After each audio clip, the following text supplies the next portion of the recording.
right, everyone, we got more action in the NHL last night, so I am here to review it for you. We had a very hectic night in both of the games involving comebacks, blown leads, all this kind of stuff. So let's just get right into it with the Carolina Hurricanes battle against the New York Rangers, which has come to a premature yet also postponed close. If you know what I mean by watching this series, we were sure at one point it was going to go to seven. We were also sure at one point it was going to be a sweep. We ended it in six.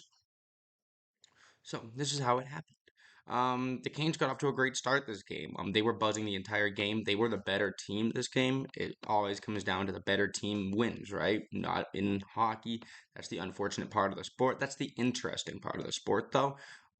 In the very beginning of the game, Martinook behind the opposing net, covered by Fox. Fox was on the wrong end of the puck, however, because Natchez was over to Martinook's left side and Fox was on his right. He gets the backhanded pass to Natchez. Natchez pots it in the top right-hand corner. And already a 1-0 start for the Canes. Shesterkin's been looking a little sus lately, especially to start these games. I'm pretty sure the Canes have gotten the first goal in all the games that they've won so far. So here's another game where the Canes score first. This Canes outshoot them 8-3 to start the game. The Rangers get the first power play in the second quarter. I'm watching much basketball. The second period, but a breakaway. I forget who commits the penalty and who creates the breakaway. It turns into a 4-on-4 because there is a trip from a Rangers player when a Canes player gets a breakaway. It didn't really matter. This was an abysmal power play so far for the Rangers. This was in the latter stages of it, so we already knew we weren't getting much from the Rangers. So then the Canes get to work on a shortened yet pretty long power play, and they score after the 4-on-4 ends. Svechnikov gets it into the blue paint between Shesterkin's leg, and Jarvis is waiting there, and he sends it home. It is 2-0 for the Canes early in the second period. Anderson, a few moments later, great save on Panarin. Panarin was in really close. He gets the save in, and Freddie's on a tear already. It trickles out to his right, and Panarin chases after it, gets it, sends it back in close. Trocheck gets a stick on it in close, and that is a Trocheck goal. He has been silent the last couple of games, so I'm sure for Rangers fans, it was nice to see Trocheck get back on the score sheet to cut the lead from 2-0 to 2-1. But it wasn't long after that Slavin has an extended bank pass. Obviously, Slavin is a hell of a defenseman. He gets it to Aho. Perfect breakaway goal for Sebastian Aho.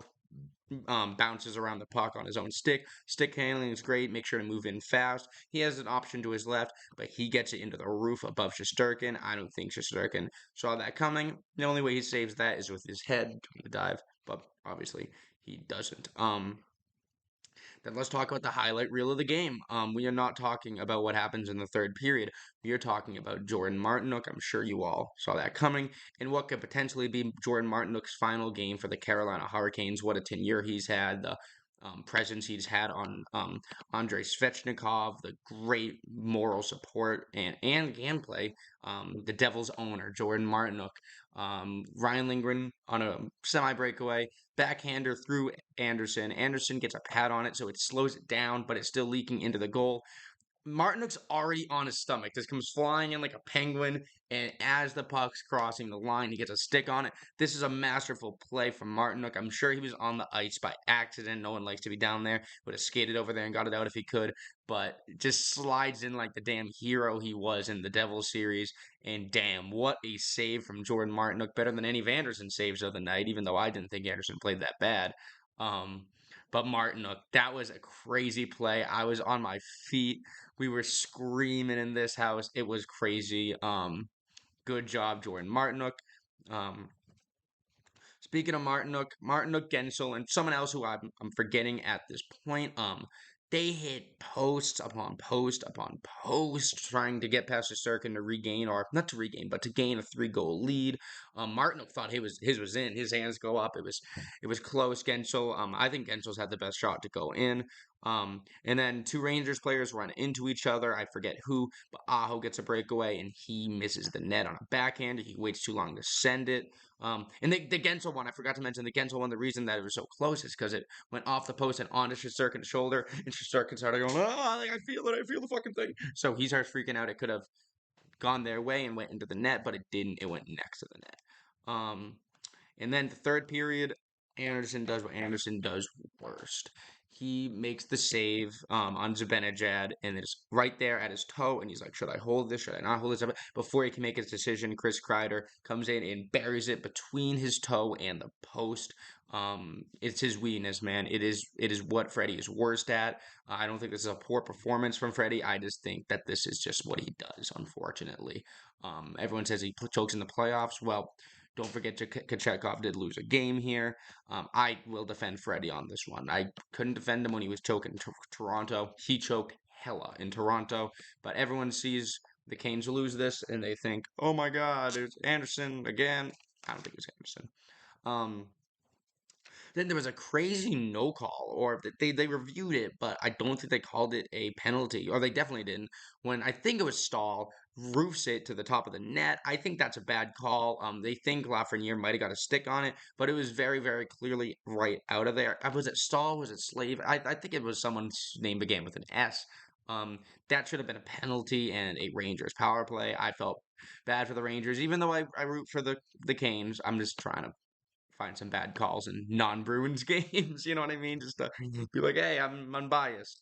Um, but yeah, no, they must have thought Lafreniere had a stick on it. I don't think they did.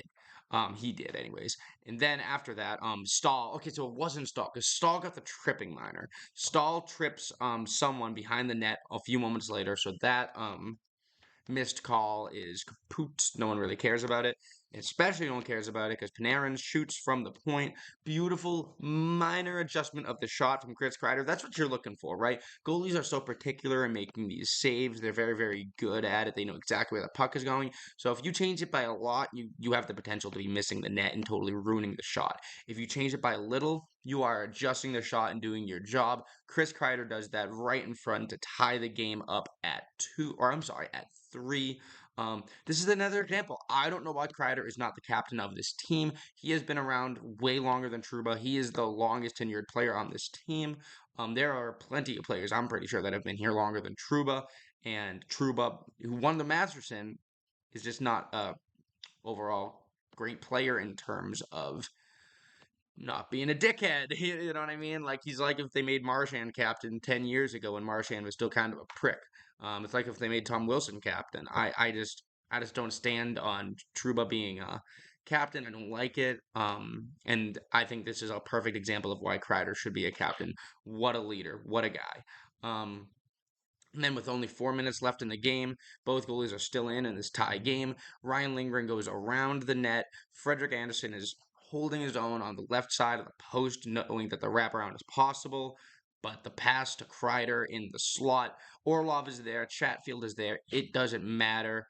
Kreider buries a hat trick, a natural hattie.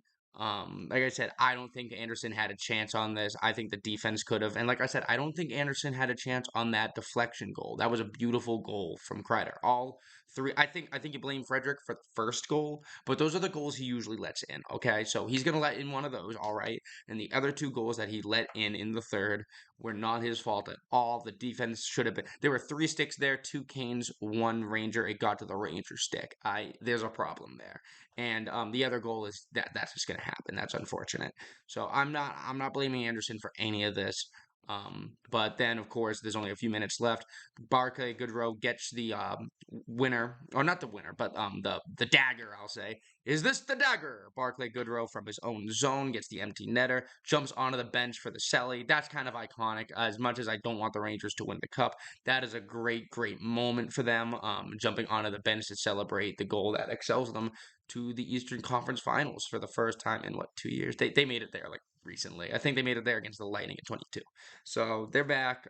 They just missed 1 year, which is kind of crazy to me because I don't think they're this team that just is going to keep going back and back and back because there's so much competition in the East, such as the Panthers and the Canes, and somehow still the Bruins. But yeah. The Rangers are back to the Eastern Conference Final. 36 to 24 shots for the Canes. They led shots in all the periods. Canes outplayed them. That's why it's easy to go and blame the goaltender. But I just think these scoring chances were very, very elite for the Rangers. Chris Kreider had 7 shots, 3 of them found the back of the net. Panarin had 4 shots. Kuznetsov on the other end of the puck had 5 shots. He was so quiet. I didn't even know if he was out there playing, but apparently he snuck in 5 shots. Slavin and Drury also had 4 shots. There was no real physicality for the Canes. This is something they need to work on in the offseason. You'd think with Tony DeAngelo they would, but I don't know. Nason is their most physical forward, and Nason is not known for being a physical forward. So I think they needed to get a bit of a grittier team going next year, and that's going to be pretty easy to do. The team had a total of 3 defensive hits. It's going to be pretty easy to do when your entire team is leaving. So in the hardest one I've had to do yet, especially because I really, really love this roster and there's so much changing about it. Let's discuss what happens this offseason for the Canes. Gensel, I think you do everything to keep Gensel. I think Gensel wants to stay. He found a player, a 1 in a million, that is so similar to Sidney Crosby in Sebastian Aho. He's going to want to stay with Aho. I don't think he's going to want to go back to Pittsburgh. People are saying that. Those people are just very hopeful of the situation. I think it would be cool if he went back to Pittsburgh. But I mean, I love where he fits in here in Carolina, and I think he would be stretching it if he tried to find that elsewhere. I don't know how he's on only a $4 million contract. That must have been a long tenured early old contract or something like that because Gensel deserves a lot more. That's why a lot of the other UFAs for the Canes are going to be gone. Martinuk, he's gone, man. I think Martinuk's gone. I think Teravainen's gone, and that's where you get the money to sign Gensel. Stefan Nason, he's probably out of there. Chatfield, I think you try to keep Chatfield. I would say try to keep Chatfield. He's a young defenseman who has been learning the Canes system a lot, and he has developed as an excellent player. I could see him doing well elsewhere. However, if you're the Canes, I think you want to keep Chatfield. Brett Pesce, they've already come out with a report saying they're probably not going to re-sign Pesce. Brady Shea, I think you try. I think you do what you can. If you had arbitration on this, if it was an RFA, it would be a lot better a situation. But I don't know. I don't really see them re-signing Shea, but I think I see them trying their hard. I think Gensel is one of those situations where it's like, we re-signing Gensel, and it's like in a perfect world, let's get Brady Shea. Tony DeAngelo gone. Seth Jarvis, he's resigning. He's the same as Gensel. There's no way. And so this is RFAs now. Jarvis is resigning, no question about it in my mind. There's no way they're gonna let him go. If they do, I will shave my head. But no, I'm actually not gonna go there because I like my little head of hair. But yeah, Jarvis is going to be staying. I would be extremely surprised if he doesn't. Jeff Drury, same kind of situation. You're not sending a lot of money Drury's way, but he's a player that could also develop in your system very well. So you're going to sign him. Marty Necas, I figured they would, but there's already people saying that they are not considering it. And like I said, an RFA, I figured they re-sign Necas. Maybe didn't they send him the bottom line at one point? Maybe it's a morale thing. I'm not sure, but I'd say Nations is 50-50 based on the fact that I already saw someone say they aren't, but I think they would and they should. So, and a Max Comtois is probably gone. Played 1 game, immaculate grid extraordinaire. So who do we got here? Gensel staying. Gensel resign. Chatfield resign. Shea resign. Jarvis resign. Natchez resign. Drury resign. So you're losing Martinuk, Teravainen, Nason, Pesci, and DeAngelo, potentially Shea, potentially Natchez. Not good. Not good if you're Carolina. But like I said, there's areas where they can improve on. They're probably going to get rid of Antti Ranta, which is a big contract. I'm not sure if that contract went down to the AHL with him. I'm not sure how any of that works. They got their goaltending pair in Anderson and Kochetkov. Kochetkov is probably going to start the playoffs next year.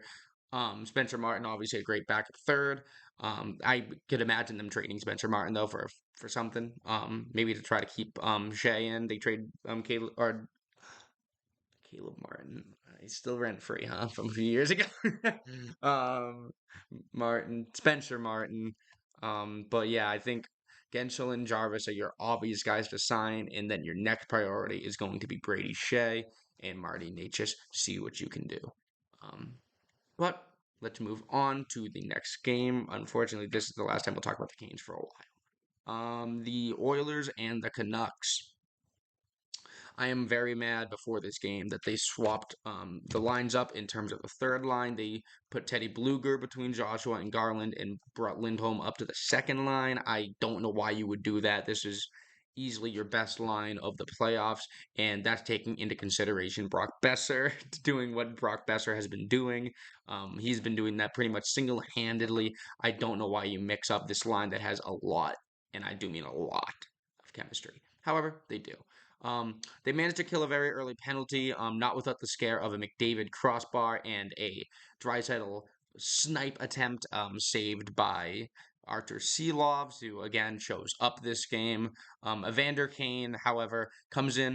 What do I say, however? Artur Silovs makes two great initial saves all over Evander Kane, and then Draisaitl from behind the net gives him his third chance from the circle, and he nets it.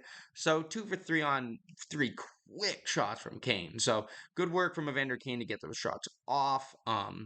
He's a persistent pest. He is a bug. He is an annoying player to play against. He is one of those guys that'll, whether it's legal or illegal, and then he will score on you. He's a quick guy and definitely a very underrated player in the league because of how his locker room chemistry is negative. So in terms of do I want him on my team? Hell no, because he seems to be an ass to his teammates. However, great player, great player. Okay, another bullshit call, not against the Bruins.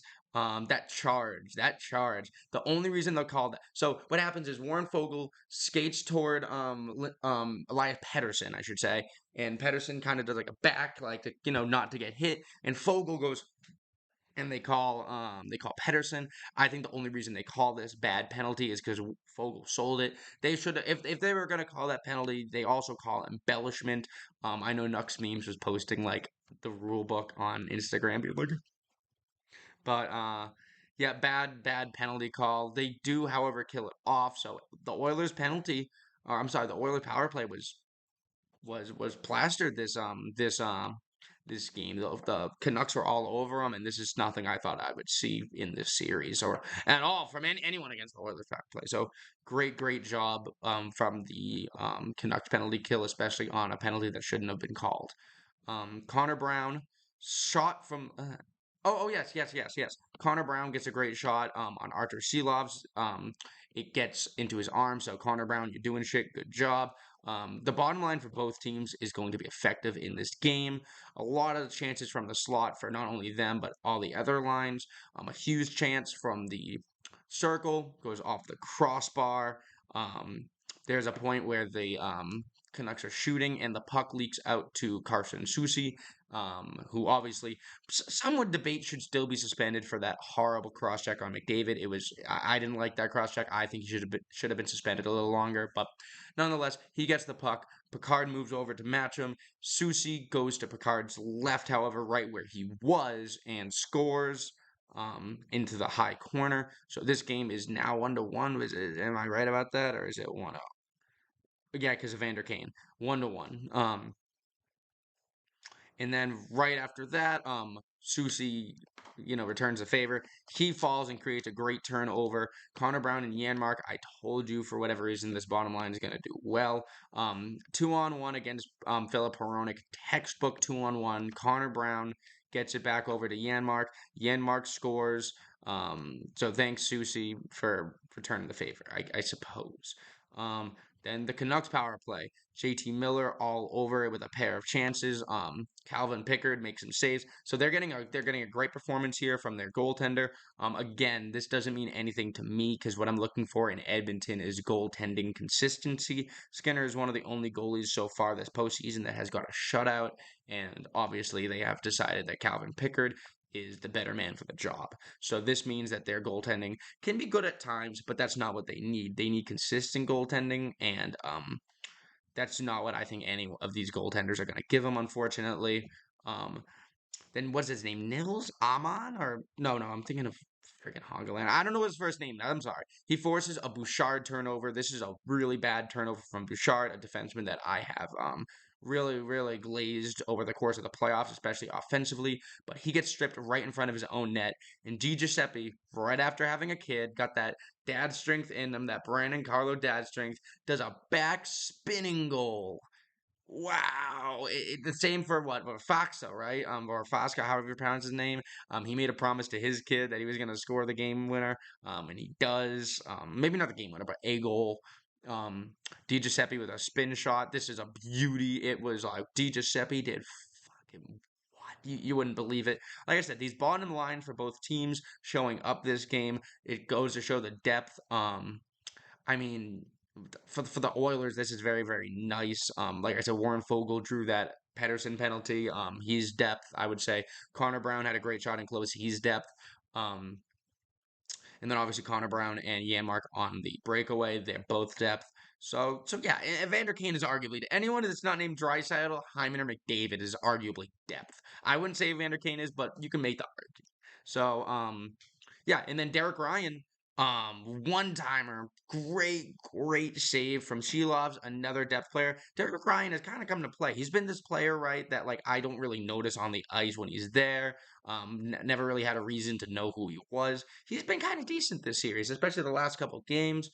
He's kind of he scored a goal, I think, but had some great chances on the other end. So yeah, Derek Ryan, someone to watch for Game 6.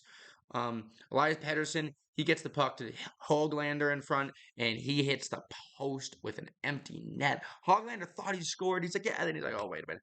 Maybe that's why you're scratched, dude. I hate that for you, man. I love you, Nils, but you should have had that in there. There's no excuse for you not to get that in the net.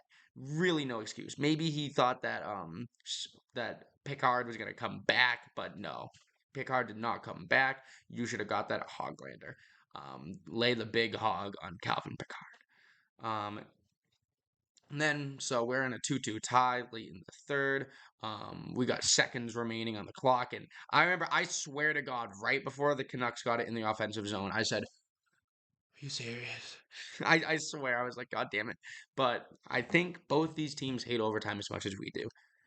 Pedersen gets the puck to Lindholm off a skate. I think it was Connor. No, it can't be Connor Brown's skate. They wouldn't have him out for this. I forget whose skate it goes off.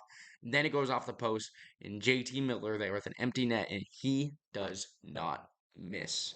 31 seconds left in the game. Kind of reminiscent of Bouchard doing it with 38 seconds in the last game, breaking this tie.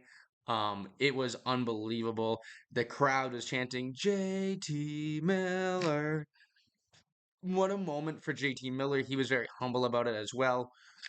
He was just skating around, not really like hyping up the crowd or anything. You don't see that kind of shit in the NBA. I think he had every right to. Maybe he was afraid of some anti-karma where the Oilers get a quick goal, but the Oilers didn't really have a shot here to end it. And the Canucks are up in the series 3-2. To my absolute bewilderment, shock, they're leading the series. This is the one game I can certifiably say they played better than the Oilers, and one of the few games they played better than the opposition. If you remember, a lot of these games that they beat the Predators, they only had like 12 shots on goal, and what's his name? We don't even care anymore because Saros, yeah, they're already out. Saros just sold. So the Canucks played an excellent game of hockey. They outshot him every period, if I recall. Over 30 shots on net, something we haven't seen from the Bruins. And like I said, statistically, the Canucks have had worse shots on net than the Bruins this postseason. It doesn't feel that way, I'll say that, but facts are facts, and that's just what the facts are, that the Canucks have worse shots on net than the Bruins this postseason. So that just goes to show how bad their shots on net usually are, but they finally break 30. So maybe now it's the Bruins worst that we add this big outlier for the Canucks. But yeah, JT Miller had 4 of those shots, so did Quinn Hughes. Myers and Zadorov with 5 hits. Myers with 4 blocks. So again, Zadorov coming in doing what I said he couldn't do, proving me wrong. Tyler Myers had a great night. The offense, no one had more than two shots, which is just depressing. But for the Oilers, no one had more than two shots. Nuke and Hopkins, however, was the only forward without a shot. So I guess everyone was getting in there with the even amount of chances. But the fact that no one got more than two is just kind of depressing. It just so I guess Kane only did get one on net during that sequence. But then obviously he gets one on net and then gets a second on net and scores. So obviously those are only shots for Evander Kane all game.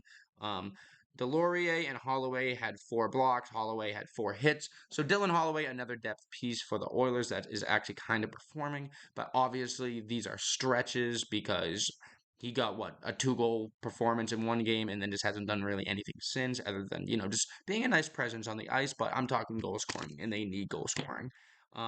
Because they are down in the series 3-2. And where the hell are they going back? I think they're going back to Edmonton, right? Yes, they are. So they will have home ice. I think this one's going to 7. I think it'll go to 7. I think it'll be a great game 7, and I am extremely excited for it, even though we don't know if it's going to happen yet.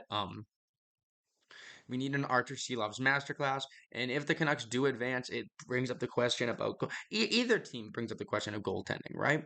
Is Demko going to be healthy enough to go in? They said that he would be healthy for the conference finals, but I think they also said he might be healthy for this round, and obviously that aged poorly. Do you put in Demko?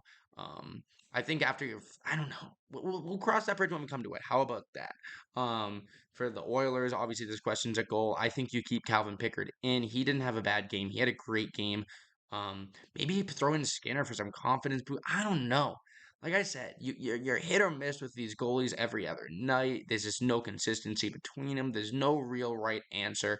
Maybe it's just too looks like they're feeling hot that morning at practice. Really, that's all you can go with for the goaltender. And that's something they're going to need to answer in the offseason unless they go and fucking win the cup with Pickard. Pickard just doesn't allow a goal. He goes all 2011 Tim Thomas on him. But yeah, that is all for today. Hopefully tomorrow I am talking about the great job the Bruins did. But obviously they got game 6 in Florida, or I'm sorry, in Boston today. I should know that. But Marchand hopefully is coming back. Matt Potra. No, I'm just kidding. I'm just kidding. Hopefully will be a good game. The Bruins outplayed the Panthers last game. If they play that game again, I think they will win. However, it is such a stretch for them to play 2 games like that in a row when they have been playing like ass. So that is what I have to say about the Bruins. I think they have every chance in the world to win this game. However, do I think they will come out and play the style that they need to in order to capitalize and win? That remains to be seen. So I think that's as unbiased as I could say it, right? Like I'm not hating on them, but I'm not sucking up to them, right? It's like they got the potential, but let's see how it goes. Either way, I think the Panthers win the series in 6 or 7, but hopefully we will elongate it. But that is all for today. Like, comment, and subscribe, and thank you for watching.